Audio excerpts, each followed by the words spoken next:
আসসালামু আলাইকুম সম্মানিত বিনিয়োগকারী ভাই ও বোনেরা, আশা করি সবাই ভালো আছেন। আজকের ভিডিওর টপিকটি ইতিমধ্যে আপনারা স্ক্রিনে দেখতে পারতেছেন। আমাদের ভিডিওর আলোচনাগুলো শুনবার আগেই এই সতর্ক বাণীটি অবশ্যই পড়ে নেবেন। পুঁজিবাজারে বিনিয়োগ ঝুঁকিপূর্ণ, জেনে বুঝে বিনিয়োগ করুন।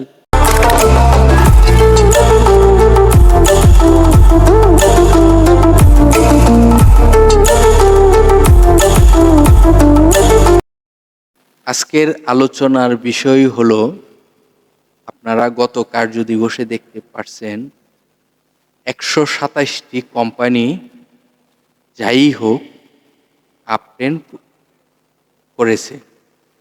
এখন আমাদেরকে দেখার বিষয়, এই যে 127টি কোম্পানি তার লেনদেন পজিটিভ ছিল, এর মধ্যে কোন কোন কোম্পানিগুলো ভালো, কোন কোন কোম্পানিগুলো, আপনারা আসলে নামটি এবং তাদের হিস্টোরিটি যদি ডিএসসির ওয়েবসাইটে গিয়ে দেখেন তাহলে বুঝতে পারবেন এই এই সময়ে এই স্টকগুলো কেন বেড়েছে।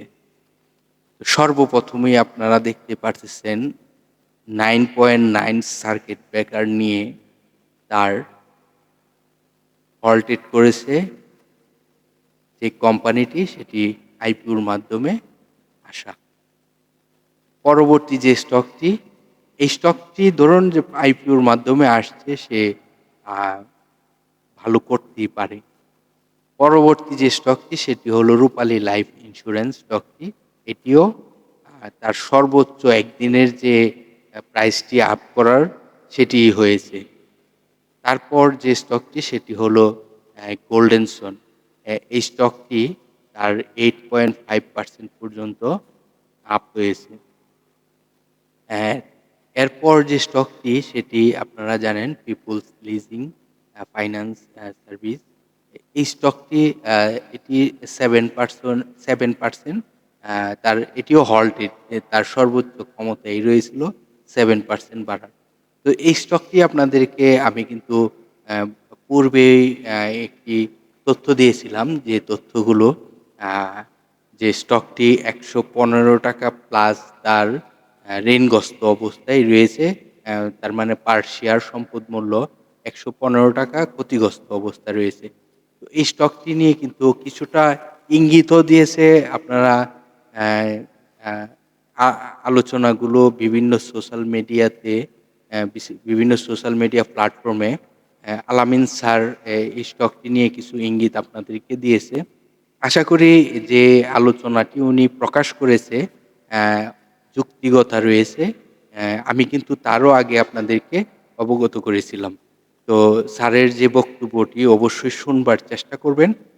আমি সাধারণ একজন ব্যক্তি, আমার কথাটি আপনাদের ভালো নাও লাগতে পারে, কিন্তু স্যার তো আলামিন স্যার এই স্টক মার্কেট নিয়ে সে উনি বিভিন্ন ধরনের পরামর্শ দিয়ে আপনাদেরকে সহযোগিতা করে থাকে।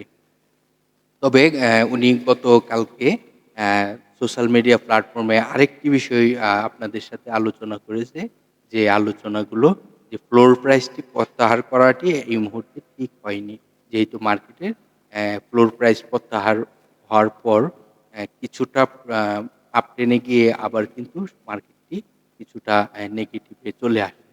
তো যেহেতু ফ্লোর প্রাইস প্রত্যাহার হওয়ার পর ইনভেস্ট হয়েছিল, তো এই ইনভেস্টটির ধারাবাহিকতায় যদি তারা ধরে রাখতে পারত, তাহলে সকলেই সাধুবাদ জানাত। তো এখন এই যে একটি ক্ষতিগ্রস্ত বিনিয়োগকারীরা হচ্ছে, তো এটি আমরা আশা করি নাই। তো আপনারা অবশ্যই মার্কেটটি ভালো হোক, আর যারা ইনভেস্টর তারা অবশ্যই যেন ইনভেস্ট করে আবার মার্কেটকে স্থিতিশীল করার চেষ্টা করবে। তো তার পরবর্তী যে স্টকটি সেটি হলো মন্য ফেব্রিক্স। এই স্টকটিও কিন্তু 7.4 পয়েন্ট প্লাস হয়েছে, তার মানে গত কার্যদিবসে বেড়েছে। এরপরের যে স্টকটি লাভলু, তার 6.27% বেড়েছে। তারপর যে স্টকটি এটি হলো আইসিবি সোনালী ফার্স্ট মিউচুয়াল ফান্ড। তারপর বিডি থাই, তারপর ই ইটিএল, এটি একটি টেক্সটাইল সেক্টরের।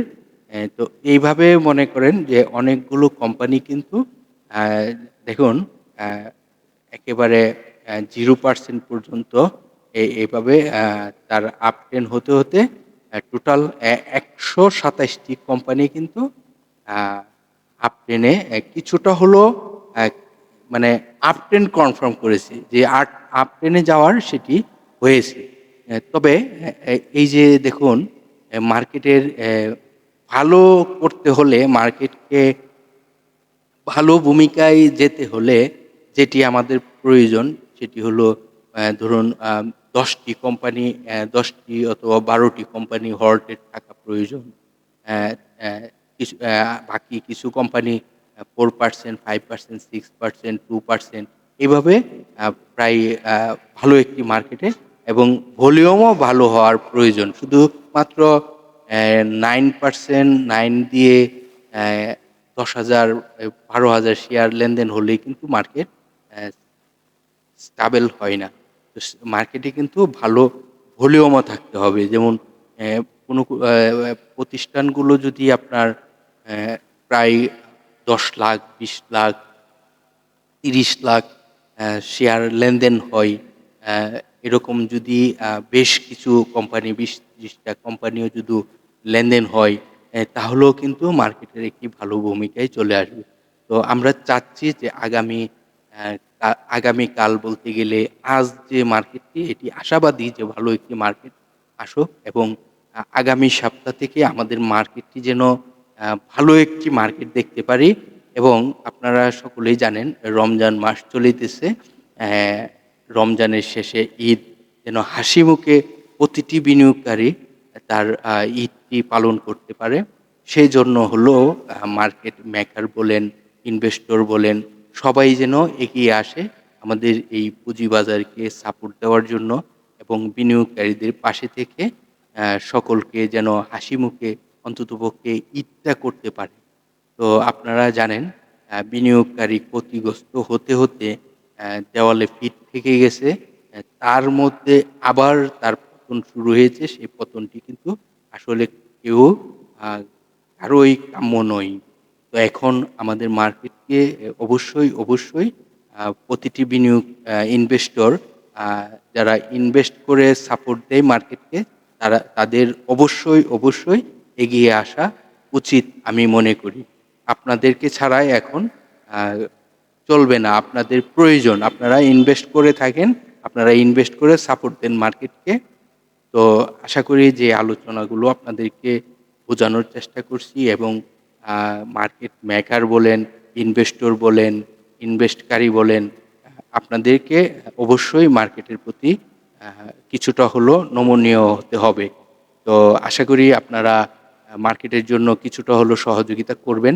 আপনাদের সহযোগিতা প্রয়োজন। তবে সহযোগিতা করবেন। তার মধ্যে আমি আরেকটি বিষয় আপনাদের সাথে এই ভিডিওর মাধ্যমে জানাতে চাই। মার্কেট আপনারা ইচ্ছা করলে আপ ৫০০ পয়েন্ট, ১,০০০ পয়েন্ট, ২,০০০ পয়েন্ট উঠাতে পারবেন। কিন্তু কারেকশন হওয়ার ক্ষেত্রে আপনারা যেভাবে ধরেন ৫০০ পয়েন্ট অথবা ১,০০০ পয়েন্ট আপ করলেন, আবার যেন এই ১,০০০ পয়েন্টে আবার কারেকশন না করেন। কারেকশন করবেন, আপনাদেরও ক্যালকুলেশন আছে। আপনারাও বুঝেন কিভাবে করতে হবে। যেটি যদি ৫০০ পয়েন্ট আপনি প্লাস করে থাকেন আপনারা, আ এখানে আবার ২০০ পয়েন্ট কালেকশন করতে পারেন, ১৫০ পয়েন্ট কালেকশন করতে পারেন। এখান থেকে আবার আ ৩০০ পয়েন্ট আপ করতে পারেন। তারপর আবার ১০০ পয়েন্ট কারেকশন করতে পারেন। এইভাবে মার্কেটকে যদি শক্তিশালী মার্কেট করতে হয়, তাহলে এভাবে যদি সাজিয়ে গুছিয়ে মার্কেটটিকে আপ টেনে নেন, আবার কারেকশনেও আনেন, তাহলে আমার মনে হয় মার্কেটটি একটি শক্তিশালী মার্কেট হবে এবং বিনিয়োগকারীরাও বিনিয়োগ করে স্যাটিসফাই থাকবে। তো আশা করি আপনারা আমি এই ক্ষুদ্র জ্ঞানে আপনাদেরকে যে পরামর্শটি দেওয়ার চেষ্টা করছি, কিছুটা হলেও আপনারা আ এটি নিয়ে এনালাইসিস করবেন। তো ভালো থাকেন। আল্লাহ হাফেজ সকল বিনিয়োগকারী